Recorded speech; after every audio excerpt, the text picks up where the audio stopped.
कम से कम 600 किलोमीटर का और ज्यादा से ज्यादा 1000-1200 किलोमीटर का सबसे ज्यादा प्रोग्राम मैं करता हूं। पिछले 10 साल के अंदर लगभग 4400-4400 प्लस प्रोग्राम अटेंड कर चुका हूं। एक तो आप सबसे एक बात बताता हूं, जो भी मैं बोलूं, मैं किताब में लिखा पढ़ा वे चीजें नहीं बोलता, मैं वो बोलता हूं जो मेरी अंतरात्मा कहती है। कोई भी जब तक मैं बोलूं तालियां मत बजाना, मेरी बात को सिर्फ सुनना। हो सकता है कोई ना कोई बात आपके जीवन में काम आ जाए। अब यहां पे जितने आदमी मेरे को लगता है सब स्ट्रगल कर रहे हैं, सबको अपना जो दुख होता है ना, दुख ज्यादा बड़ा लगता है। आप जैसे यहां पे आए हैं, छोटा दुख मैं अपना भी बता दूं। मेरी उम्र 33 साल हो चुकी है। जैसे अभी मेरे भाई ने चंद्रशेखर ने बताया था, चंद्रशेखर मेरे लिए, मेरा नाम जो भगवान के समान है, क्योंकि मैं शहीदों का बहुत बड़ा फैन हूं, जिसमें शहीद आजम चंद्रशेखर आजाद जी थे, स्वयं भगत सिंह भी उनके फैन थे। उन्हीं से बहुत कुछ सीखा है। आज आपके बीच में मैं, मेरा जो 33 साल का जीवन है, 3 साल का तो मुझे याद नहीं, 30 साल का मुझे याद। 1993 से लेकर 2023 तक की हर मूवमेंट, हर मिनट मेरे को याद है। लगभग जिससे मैं एक बार मिल लेता हूं उसको याद रखता हूं। यहाँ पे जितनी लड़कियां बैठी, भाई नेम तो सबको नहीं जानता, लेकिन इनके चेहरे देख रखे, कुछ साथी ऐसे जिनके चेहरे जिन पे नजर गई वो सोशल मीडिया पे मैंने देख रखे। वो जो 30 साल का जीवन है उसकी बात करेंगे। जैसे अभी मेरे भाई चंद्रशेखर ने बताया था, 9वें महीने की 4 तारीख 1989 सोमवार का दिन मेरी जो पैदा होने की कहानी थी वही जबरदस्ती थी। मैं जबरदस्ती से पैदा हुआ था, यानी कि मेरी माता जी उस वक्त गिर गई थी, पेट से ही, पेट जमीन पे लग गया था, जिसके कारण मेरी जो डिलीवरी है, मेरी डिलीवरी हुई थी बवाना के अस्पताल में। मेरा गांव नटरावन, जिला झज्जर, तहसील बहादुरगढ़, पिन कोड 124507। गांव के बीच में रहा मोदी हमने गांव में क्या करें। मेरे दादा 13 भाई बहन, उसके हम टोटल मिला के 120 होंगे।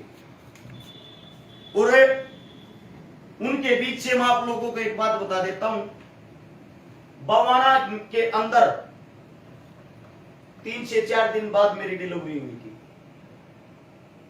मेरी जिस वक्त डिलीवरी हुई, मेरा जो वजन था वो 750 ग्राम था। मेरे बचने की कोई आस उम्मीद नहीं थी। 16 दिन मेरे को शिशु के अंदर रखा गया, जिसके बाद मेरे पैर जो थे वो मुड़े हुए थे। डॉक्टरों ने बोल दिया था हम गारंटी नहीं लेते बच्चा बच जाएगा। मेरे मामा राखियों का मैं भांजा हूं, शापला के पास खरर गांव, वहां मैं रहा। वहां मैं 5 साल तक रहा। मेरे मामा ने खिला पिला के मेरे को तैयार किया। उसके बाद मैं वापिस, मेरी माँ मेरे को अपने घर लेके गई। मैंने अपने जीवन में अपनी माँ का कभी दूध नहीं पिया। 16 दिन में उस शिशु के अंदर रहा। उसके बाद से 5 साल मेरे मामा के घर रहा। उसके बाद से जिस वक्त वापिस आया वो मेरी दूध पीने की उम्र नहीं थी। मेरी माँ के साथ जो मेरा पूरा जीवन बीता है वो कुल मिला के 2 साल का बीता। मैं जब 7 साल का था, 1997, वो मेरे जीवन का एक ऐसा दिन था। मैं सामने लौट के, एतवार का दिन था, ऐसे देख रहा था, मेरी माँ चाय बना रही थी, सुबह 6 बजे का टाइम। मैं पीछे से जाके मेरी मम्मी को पकड़ता हूं। मेरी माँ बहुत ज्यादा गुस्से वाली थी, वो बच्चों की बहुत ज्यादा संभाल रखती थी, डरा के रखती थी। मेरी माँ बोली वहीं बैठ जाना, थप्पड़ मारूंगी। मैं वापिस जाकर रजाई में घुस गया। सुबह का टाइम, 10वें महीने की 2 तारीख, एतवार का दिन। मेरे दादाजी मुझे बताते हुए किसी चीज को कोई दिक्कत नहीं होती, मेरा जीवन खुली किताब है। मैं ये चाहता हूं अपने जीवन में झूठ मत बोलो, कोई देखे ना देखे, परमात्मा आपको देख रहा है। मेरे दादाजी इतनी ज्यादा दारू पीते थे, इतनी ज्यादा शराब पीते थे। भारत पाकिस्तान की जो लड़ाई हुई उसमें मेरे दादाजी फौज में थे। वहां से बचने के बाद पंजाब पुलिस में भर्ती हुए थे। 1966 में हरियाणा पंजाब एक हो गया, तो उस वक्त हरियाणा पुलिस में थे। 1997 के टाइम में मेरे दादाजी रिटायर आए थे। मेरे दादाजी ने बहुत ज्यादा दारू पी रखी थी और छत से पीछे की साइड हिट रहे पीछे की साइड बैक हो रहे थे, छत की जो बाउंड्री वो बनी नहीं थी। 120 किलो मेरे दादा के अंदर लगभग वजन होगा, और मेरी माँ नीचे चाय बना रही थी, मेरे दादा ऊपर से मेरी माँ के ऊपर गिर गई। ऑन द स्पॉट रीढ़ की हड्डी टूट गई। मैं मेरी मम्मी के पास जाता हूँ, मेरे को, मैं बच्चा था, मेरे को पता ही नहीं था, मैं मेरे दादा को पकड़ के खींचता हूँ, मेरे से कहाँ हिलता है। मैं वो मंजर, वो चीजें 20 मिनट अपनी आंखों के सामने देख रहा, मेरे को इतनी समझ नहीं थी मेरे को करना क्या। और मेरी माँ जो थी वो कुछ बोल ही नहीं पा रही थी, ऑन द स्पॉट बेहोश हो गई थी। वो सीन देखने के बाद मैं मेरी काकी को, मेरी बुआ को बुला के लाया पड़ोस से। उन्होंने आके मेरे दादा को खींचा, मेरी माँ को लेटाया। मेरी माँ को जिस वक्त होश आया, मेरी माँ सिर्फ एक बात कह रही थी, मेरा बेटा कहाँ है। मेरी माँ को ये था कि मैं मेरी माँ के पीछे ही था, साथ में मैं भी उसी वक्त मौके में नीचे आ गया, लेकिन मेरी माँ ने चंद मिनट पहले ही मेरे को वहां से भगा दिया था। वो करड़ाई जो थी वो मेरी माँ की थी। ये हादसा होने के बाद, 3 नौकरियां करने के बाद मेरे दादाजी की हालत ये थी, रिटायर आने के बाद 1 किला गहने टेका था। 1 लाख रुपए में बहादुरगढ़ नफी सिंह राठी के ऑफिस में, जो विधायक हुआ करता हमारे वहां का, 1 लाख रुपये में किला गहने टेका था। 4 किले मारा उस वक्त थे। हमारी हालत उस वक्त तक ठीक थी, लेकिन मेरी माँ जाती है सफदरजंग हॉस्पिटल में लेके जाते। मेरे को आज भी याद है, ओमनी वैन सफेद कलर की थी जिसमें लेके गए। वहां लेके जाते हैं तो वहां बिना सिफारिश वालों को कोई बेड नहीं मिला करता, आज भी नहीं मिलता। हिंदुस्तान का सिस्टम है ये। वहां मेरी माँ जाती है तो मेरी माँ बाहर फर्श पे तड़प रही है, और अंदर बेड नहीं मिलता बिना सिफारिश के। पास वाले हॉस्पिटल, जो प्राइवेट हॉस्पिटल है, उनमें एडमिट करवाने की अगर बात हुई, उन्होंने 50,000 रुपए मांगे। वो वक्त ऐसा था, हमारे घर पे 50,000 रुपए नहीं थे। मेरी माँ की तड़प कर दर्द के अंदर बिना इलाज के मारे, बिना पैसे के मारे ऑन द स्पॉट मौत हो गई। और मेरा भाई मेरे से भी 3.5 साल छोटा था। मेरा जो पिता है वो इस हादसे के मारे पागल हो गया। मेरे भाई को जो 3.5 साल का था, उसको भी मुझे संभालना, अपने आप को भी मुझे संभालना, क्योंकि 1 साल तक संभालने वाले थे हमारे दादा दादी। उस 1 साल के दौरान दादा की भी मृत्यु होगी और दादी की भी। औरत नाम की घर के अंदर चीज नहीं रही। आज आप लोगों को एक बात बता देता हूं, औरत बगैर कोई घर नहीं होता। इस बात को नोट कर लेना। आप किस रूप से औरत को देखते हो, वो नजरिया सबका अलग है। वो हमारी माँ हो, हमारी बहन हो, हमारी पत्नी हो, हमारी दादी हो। एक औरत का होना घर के अंदर बहुत ही जरूरी है। घर की चौपाट हो जाए बिना औरत, तुम्हारे घर का वो हाल हो गया। हमारे घर के ऐसे हालात हो गए।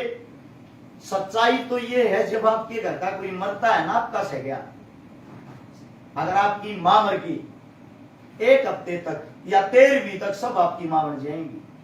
वो जब 13वीं का पकड़ घर से उठता है ना, वो जीवन आपको ही जीना, कोई आपकी माँ, कोई बुआ, कोई सगा नहीं होता। और वो समय एक ऐसा समय होता है, रोटी कैसे बनती थी, कच्चे पक्के छोटे छोटे हाथ थे। मेरे तो आज भी ऐसे हाथ बच्चा जैसे। जब काम कराया करते, कदे हाथ जल जाता, कदे चून में पानी बत्ती पड़ जाता। सब्जी बनानी आया ही नहीं करती, कड़े की सब्जी आवती, रूखी सूखी खानी पड़ा थी, नमक गलिया, अचार गलिया, आय का कोई साधन नहीं था। दादा सब क्या निमटा गया था। बाप यहाँ तक जो पागल खाना इसमें एडमिट था, यहाँ से इलाज चल रहा था। वो जो दौर था, वो जो समय था, मेरे को आज भी याद है। जब हम किसी पड़ोसी के घर, किसी गली में जाते थे ना, लाठी लेने के लिए, डोलू बोलते जिसको, उसको लेके हमारे को ताने मिलते थे। देहात में औरतें देती हैं ऐसे ताने, ये तो रांड के सांड है, इनका क्या जीवन है, सुते उठते आले, इनका शर्म तो रह नहीं गई। और हम फिर भी घर के बाहर खड़े हो गए, करते ताई थोड़ा गाल देना। हो सकता है 1 घंटा गाली सुनकर थोड़ा सीख में जब रोटी खाया करते, वो वक्त था। वो जो वक्त था, वो वक्त बीतता गया। पापा की थोड़ी मानसिक हालत ठीक होने लगी। वो वक्त जो था वो पहुंच गया 2003 से 4 में। जो 3 से 4 का दौर था, जिस वक्त मेरी उम्र 14 साल हुई, मेरे पापा की हालत ठीक हुई। हमारे गांव लडराउन से कुतुबगढ़ की तरफ एक रोड जाता है, वहां एक मिक्सर प्लांट है रोडी डस्ट का। मैं और मेरा पिता सुबह 3:30 से 4 बजे के बीच उठ गए, रोडी डस्ट के ट्रक खाली करने जा करते थे। जब हम ट्रक खाली करते, मेरी उम्र कम होने के कारण मैं काम सबसे ज्यादा कर था। दिहाड़ी 150 रुपए मेरे पापा ने मिल जाती, 75 रुपए मन उस तो हमारा घर चल जा रहा था। उस तो हमने अपना काम चलाना शुरू किया। बाप और बेटा जब एक साथ काम करते, जो गरीब आदमी होता उसको क्या सुनना पड़ता है, कैसी गाड़ियां इस समाज के अंदर जिनके पास 2 पैसे हो जाते हैं वो कैसी कैसी गाड़ियां देते हैं। और बाप और बेटा एक जगह खड़े होकर जब उस गाड़ियों का सामना करते हैं, वो चीजें शायद ही मैं आपको बता नहीं सकता, क्योंकि यहाँ पे बहन बेटियां भी बैठी हैं। उसके बाद घर आता, खाना बनाता, खाना बना के स्कूल में जाता। हालत ऐसी थी, इसके बीच का जो दौर था 2003-4 से पहले, 6ठी क्लास में सरकारी स्कूल में 12 रुपए फीस हो जाती, 3 ही जाया करती। मास्टर ता दियार थे भाज्या फीस लिया जब बड़ी है। वे हालात देखते देखते देखते मैंने तो मजदूरी शुरू करी, जिसके अंदर 2005 से 6 का दौर आ गया। हरियाणा की क्रिकेट की टीम में मेरा सिलेक्शन हो गया। सिलेक्शन होने के बाद मैंने मेरे पापा को बोले 3,500 रुपए लागेंगे पापा, और जो मैच फीस है जो हमारे को बताया गया था वह मिल जाएगी 3,500 से 4,000। 10 मैच है, वापिस आकर मैं उल्टे करते वहां 1-1 रुपया ना, वो हमने पता हो कैसे जोड़ रखा था। 3,500 रुपए इकट्ठे नहीं हुए, क्योंकि जो 100-150 आते थे वे डेली लग जाते थे। लाख रुपये का जो कर्जा था वो बढ़ता जाता, या तो अपना किला छोड़ो या वो लाख रुपए का कर्जा तारो। बाप के करता जो भी कमाई होती उससे न भरा था, उस किले का ब्याज। ये चीजें होते होते 3,500 रुपए कहीं से मेरे पापा ने मांग के मेरे को दिलाए। मैं मैच खेल का आया, हरियाणा की टीम 3रे नंबर पाई थी, मैन ऑफ द टूर्नामेंट में था, जिसके अंदर 2005-6 के अंदर जो हमारे साथ खेल रहे थे उसमें कई आज के टाइम इंटरनेशनल प्लेयर हैं, IPL खेल रहे हैं। जब मैं खेल के वापिस आया, मेरे खेल के कारण मेरा राजस्थान की टीम में सिलेक्शन हुआ था रणजी की में 13 लाख रुपए में। अब 13 लाख रुपए रिश्वत नहीं थी, वे 3,500 मुश्किल करी थी। वो खेल छोड़ दिया, वो खेल छोड़ के मैं पहुंच गया सोनीपत अखाड़े में।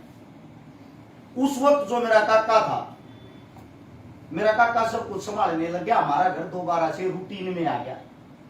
2012 के दौरान एक बार फिर ऐसा ही हादसा हुआ।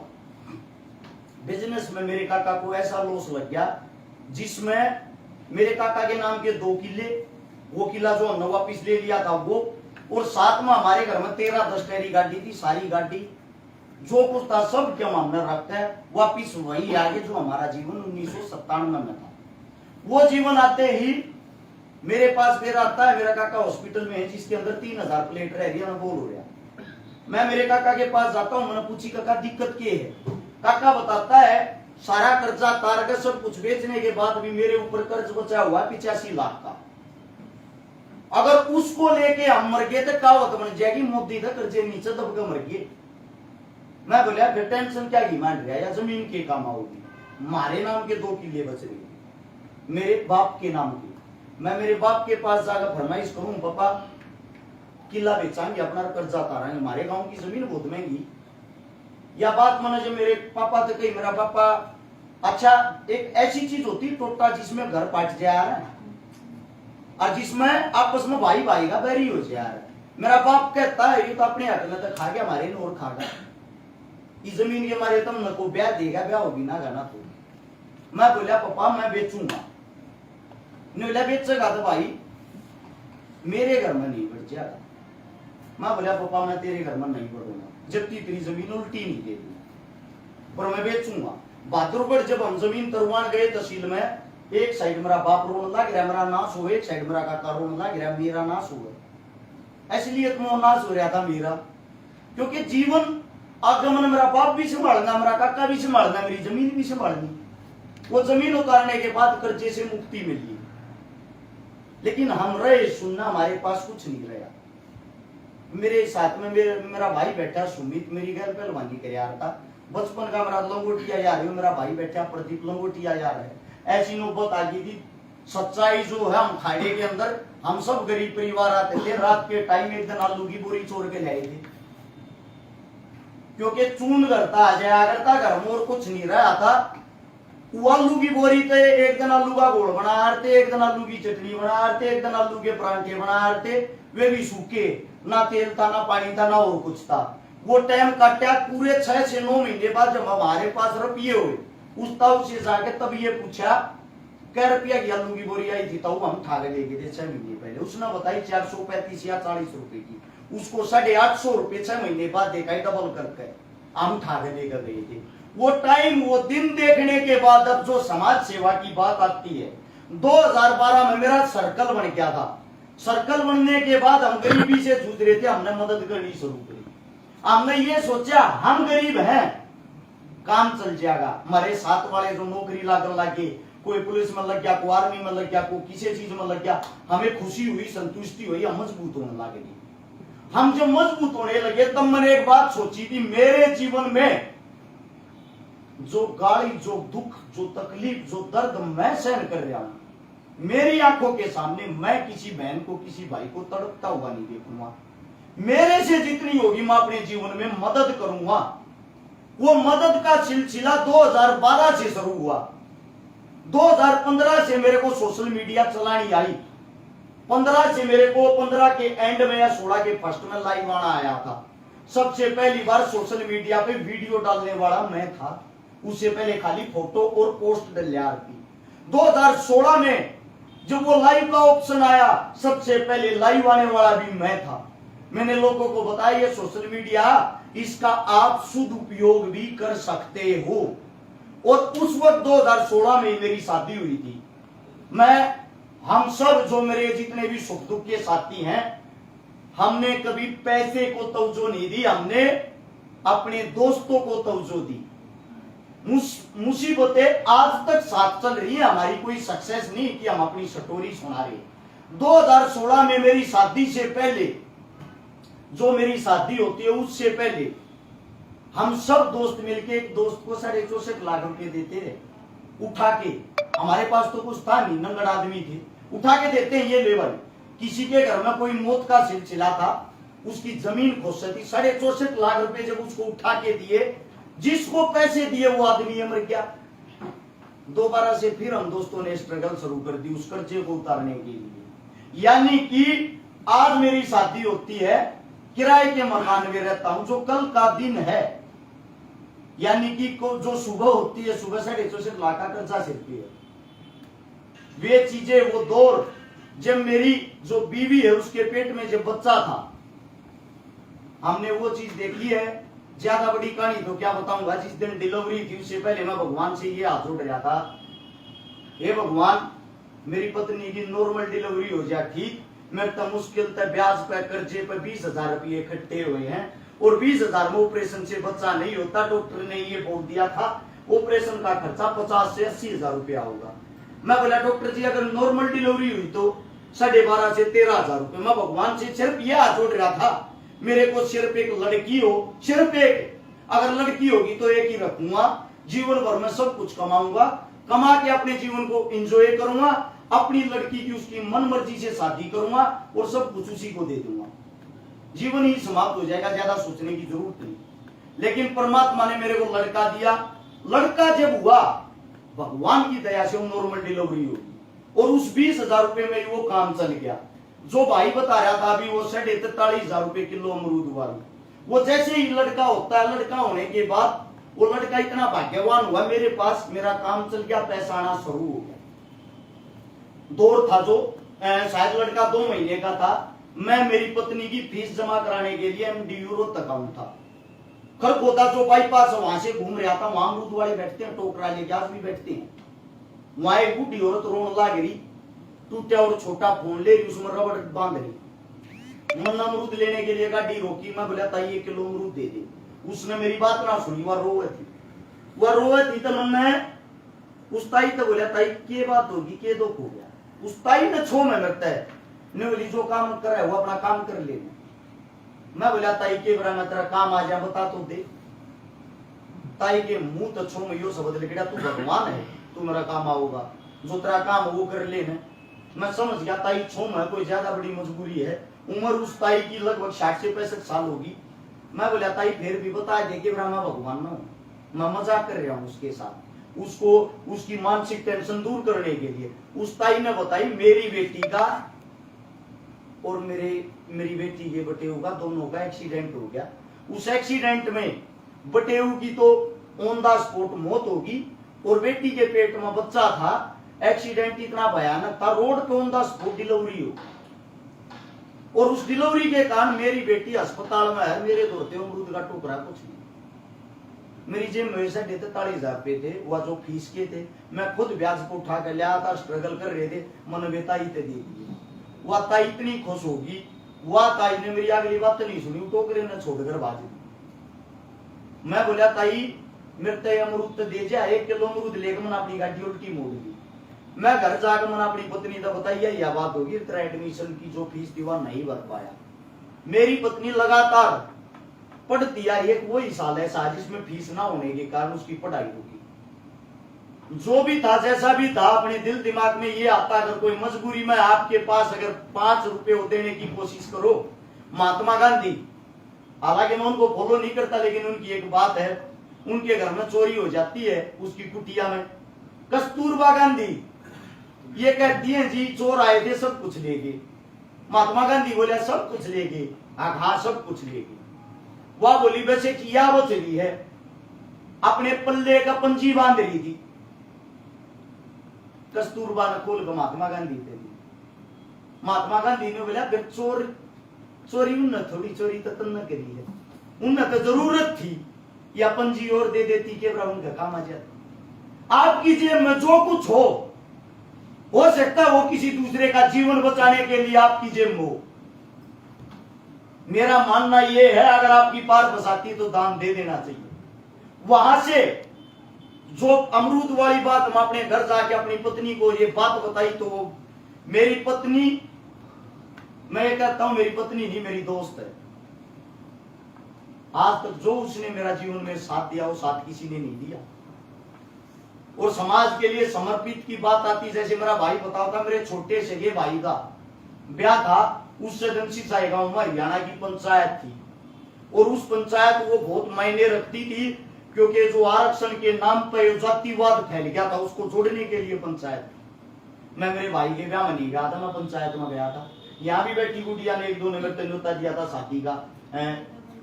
मैंने ये बोल दी थी मेरे लिए ये इंपोर्टेंट नहीं है, मेरे लिए इंपोर्टेंट वो है जिसकी मैं मदद करने के लिए जाता हूं। अगर उसकी मदद करके समय बच गया तो मैं जरूर आऊंगा, क्योंकि मेरे बगैर इस बहन की शादी होगी ये आज खुश भी है, लेकिन जिसकी मैं मदद करने के लिए जाता था, जिसको मैंने जुबान दे रखी, अगर मैं वहां समय पे नहीं पहुंचा वे क्या सोचेंगे। हमारे कारण किसी गरीब का घर चलता है। आप लोग किसी न किसी की उम्मीद हो। जो मेरा जीवन, जिस जीवन में आप पूछ रहे हो, मैं आप लोगों को आज भी बता देता हूं, 1 लाख रुपए प्रत्येक दिन का मेरा खर्चा है। कुछ चीजें सोशल मीडिया पे दिखाई नहीं जाती, बताई नहीं जाती। 26 परिवारों को पालता हूं मैं, मेरी औकात इतनी है इस ताके की है नहीं। उनको ये बोल रखा जब तक मेरे अंदर जीवन रहेगा, जिंदगी रहेगी, देखिए इस लड़ाई में मैं मर गया तो मैं कुछ कर नहीं सकता, लेकिन जब तक मैं जीवित रहूंगा थारे मरणती की जिम्मेदारी मेरी है। जो मेरे लिए अपना समय खपा रहे, जो मेरे से पहले छाती अड़ाते हैं। अब बात आती है, भाई ने जैसे आंकड़े बताए, आंकड़े मैं बता देता हूं। 316 उन बेटियों की शादी करवा ली जिनका भाई नहीं था, बाण नहीं थी, मां नहीं, बाप नहीं। 316। 63 उन बहनों के बात बढ़ती है जिनके पाटड़े पर चढ़ाना कुछ था ही नहीं, और लगभग 31 करोड़ रुपए की नगद मदद कर ली। 131 आंदोलनों में भागीदारी कर ली।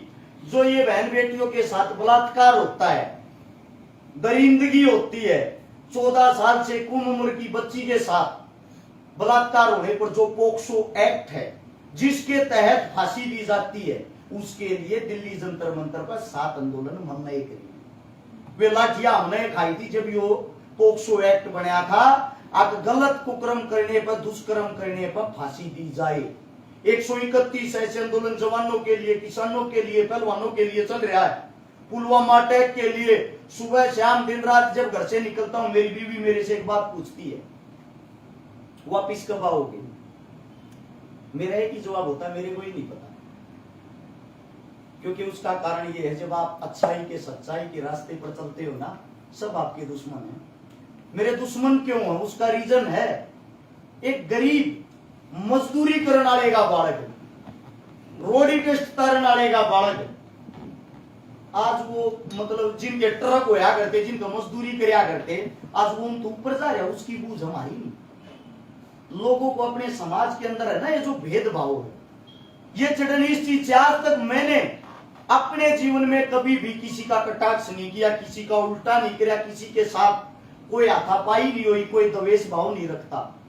लेकिन फिर भी हरियाणा के अंदर नजर मार के देखना, सबसे ज्यादा टांग खींचने वाले, सबसे ज्यादा गाड़ी सुनने वाला अरस चिकारा है। अरस चिकारा को सब चोर कहेंगे, अरस चिकारा को सब चंदा खाऊ कहेंगे, अरस चिकारा को सब कुछ न कुछ कहेंगे, घटिया है, फलाना है, छोटी मानसिकता। आज तक किसी बात को कोई भी साबित नहीं कर पाया, क्योंकि गरीबी से उठे हुए। अगर किसी अमीर घर से होते तो शायद किसी की इतनी औकात नहीं होती, और उसी चंदे से, उसी चोरी से किसी का घर बसता है तो मैं चोर हूं, और सच में चोर हूं। 31 करोड़ रुपए, इतनी बड़ी रकम मैंने चोरी कर ली।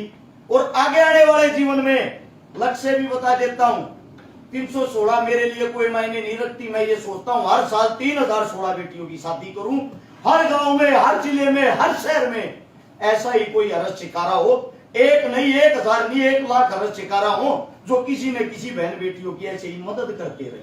अपना सपना, अपना जीवन यही है। जब अपने घर से बाहर निकलता हूं, 5 धमकियां डेली फोन पे आई मिलती हैं। आज घर तक बाहर निकलते गोली मार जाएंगे, आज घर तक बाहर निकलते ये कर जाएंगे। और मैं ये कहता हूं, मेरा जो आज का रूट है, यहां से होते हुए वहां जाऊंगा। समाज के लिए जान भी चली जाए कोई बड़ी चीज नहीं। आपका जीवन क्या, अपने जीवन के बारे में सोचो, रस शिकारा के नहीं। आप लोगों को मेरी कमाई इतनी है, जितने आप सब बैठे हो ना यहां पे, जितने शायद आप सब के बराबर अकेले की हो। हाल की बात कर रहा हूं, आज की। हम आ गए 2023 में। इतनी मेरी कमाई, आज तक 100 गज का अपना मकान नहीं ले पाया हूं। वो कमाई कहां जाती है? जो चोर, डाकू, लुटेरा, ठग कहते हैं, आज तो कोई साबित नहीं कर पाया 10 रुपए मेरे खा रहा है। जब आप आगे बढ़ोगे ना, इल्जाम तो लगने लाजमी है, लेकिन अगर आप उनको पार करते हुए आगे जाओगे तो आप योद्धा हो, लड़ाके हो। अगर आप उनको सुन के अपने घर में बैठ गए, आप बुज़दिल इंसान हो। बाबा राव भीमराव अंबेडकर ने एक बात कही थी, इंसान जीवन में क्या करता है? कमाता है, खाता है और मर जाता है। आप कमाते किस लिए हो? खाने के लिए। खाते किस लिए हो? जीने के लिए। अगर फिर भी मर जाते हो, जब मरना ही है तो इससे तो अच्छा बिना कमाए, बिना खाए, बिना मेहनत करे मर जाओ। अपने जीवन में आए हो, अपने बच्चों के लिए अगर जी रहे हो, अपने बच्चों के लिए तो जानवर और पशु भी जीते हैं। जिंदगी वो है। अगर आप यहां इस धरती पर आए हो, आपने इस समाज के लिए क्या किया? आपने अपनी बहन बेटियों के लिए क्या किया? आपने अपने देश के लिए क्या किया? हमें भी पता है आज हम कोई बड़े इंसान नहीं, हमें कोई नहीं पूछता। लेकिन जब हम यहां नहीं होंगे और जब भी हमारे चर्चे होंगे, वो हमारी असली कमाई है। जब हम इस जिंदगी को, इस जीवन को छोड़ के चले जाएंगे ना, और जब आपको लोग याद करके ये कहेंगे, ये काम तो वो इंसान करा करता, वो असली कमाई है, वो कमाओ। परिवार वाली जो मैंने बात कही, वो इसलिए कही, सोशल मीडिया से बड़ी कोई ताकत नहीं। ये सोशल मीडिया ही है जिसने भारत देश के प्रधानमंत्री को 2014 में प्रधानमंत्री बना दिया। आप लोग जो अपने जिले को, राज्य को, अपने गांव को प्रेजेंट करते हो, हरियाणा को जो प्रेजेंट करते हो, आप लोगों को एक बात बता देता हूं।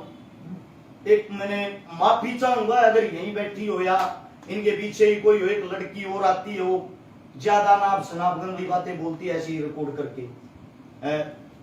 ये पता नहीं कौन से उसकी स्टूडियो की, मैं खुद कह रहा हूं, ये पता नहीं कौन से स्टूडियो की है। मैं एक बात बता देता हूं, गंदा बोलना, गंदा गाना लंबा नहीं चलता। 2-4 दिन की बातें, गाड़ी मैं भी दे दूं आप लोगों को, आपको लगेगा अरे शिकारा गाड़ी दे रहे, लेकिन वही गाड़ी अगर मैं 10 बार दे दूंगा आप ये कहोगे रोज सुना, वो नई बात है। इसलिए जो आप काम कर रहे हो, आप अपने साथ में अपने घर अपने परिवार की इज्जत और मान सम्मान जो लेके चल रहे हो वो जरूरी है। गंदगी ज्यादा दिन नहीं चलती। आप सबसे सिर्फ एक गुजारिश करता हूं, आप लोगों के बीच से अगर कोई ज्यादा गरीब हो, आप लोगों के बीच से अगर किसी को आपकी जरूरत हो, अपने परिवार का फायदा, अपने परिवार का बड़ा होने का फर्ज निभाओ। क्योंकि मान लो भाई को जरूरत है, आप लोगों की संख्या 100 है, इसको 1 लाख रुपए की जरूरत है, आप लोग इकट्ठे करके 1,000 दे दोगे, आपकी जेब से जाएंगे पता नहीं लगेगा, लेकिन इसकी जोड़ी में जो 1 लाख आएंगे ना वो इसको पता लगेगा। सबसे अमीर कौन है? मैंने बड़े भाई से सवाल किया था एक बार अपने से, सबसे अमीर कौन है? मेरा भाई बोले जिसके पास भाईचारा है, जिसके पास भाईचारा है। भाईचारे की कोई कीमत नहीं होती, भाईचारे को कोई खरीद नहीं सकता। भाईचारा सुख में दुख में हर जगह आप लोगों के काम आएगा, पैसा काम नहीं आएगा सब जगह। पैसा तो क्या पता किस किस के पास है। पैसे वाले का तो दिल भी बहुत छोटा होता है, कभी तेरे को कोई लूट ले जा, कभी तेरे को कोई मार दे, कभी तेरे हाथ से कोई गलत काम हो जाए। और जो हम जितनी खुली सोच के जैसे हम घूम लेते हैं, जो हम भाईचारा बनाए हुए, जो हम समाज को प्रेजेंट कर रहे हैं, असली भाईचारा असली ताकत यही है। अपने आप से बड़ी कोई ताकत नहीं होती। अब मैं हर्ष शिकारा हूं, आप लोग मेरी बातें किस मारे सुन रहे हो? क्योंकि मैं आप लोगों के परिवार का हिस्सा हूं। मैं भी इसी सोशल मीडिया से उठ के आया हूं, मैंने भी इसी सोशल मीडिया से इन बेटियों की शादी करवाई है, मैंने भी इसी सोशल मीडिया के माध्यम से अपना काम धंधा जोड़ रखा है। इसी सोशल मीडिया के माध्यम से हर एक देश में मेरा काम जाता है। इसी सोशल मीडिया के माध्यम से 100 आदमी मेरे कारण कमा के खा रहे हैं। मेरा आयुर्वेदिक दवाइयों का काम है। मेरे ऑफिस में जो फोन सुनते हैं, जो पैकिंग करते हैं, जो दवाइयां बनाते हैं, जो दवाइयां लाते हैं, जहां से वो दवाइयां आती हैं, सब कमा के ही खा रहे हैं ना, सबका घर चल रहा है ना। और मैं किसी को नौकर नहीं भाई मानता हूं, सबको मेरे आप लोग सब भाई हो। मेरा फर्ज ये बढ़ता है, आज मैं सही हूं। मेरा जो खाना बनाता है, मेरे ऑफिस में जो सब्जी बनाता है, उसकी बेटी की परसों शादी थी, स्पेशल मैंने 2 लड़के भेजे। मैं नहीं जा सकता, मैं जंतर मंतर पे बैठा हूं, वहां जाके उसकी शादी करवा का। उस नौकर ने मेरे को ये नहीं कहा मेरी बेटी की शादी करवाना, लेकिन मेरी जिम्मेदारी बनती है, जो अपने हाथों से मेरे को बना के खवा रहा तो वो बेटी मेरी है। जिस दिन आप इन चीजों को समझने लग गए, जिस दिन इस जातिवाद से दूर हो गए, जातिवाद से बाहर निकलकर बहुत सुंदर जीवन है जिसको बोलते हैं इंसानियत, इंसान। जिस दिन आप इंसान बन गए, आपको कामयाब होने से कोई नहीं रोक सकता। माफी चाहता हूं, ज्यादा लंबी चौड़ी बातें होगी और मेरे मुंह से कोई गलत शब्द निकल गया हो। आप ही का छोटा बड़ा भाई हूं, आप ही के बीच से हूं, उसके लिए आप सभी के चरणों में क्षमा चाहता हूं। सभी को राम राम। आप लोगों ने इतना प्यार दिया, उसके लिए आप सभी का धन्यवाद। जय हिंद।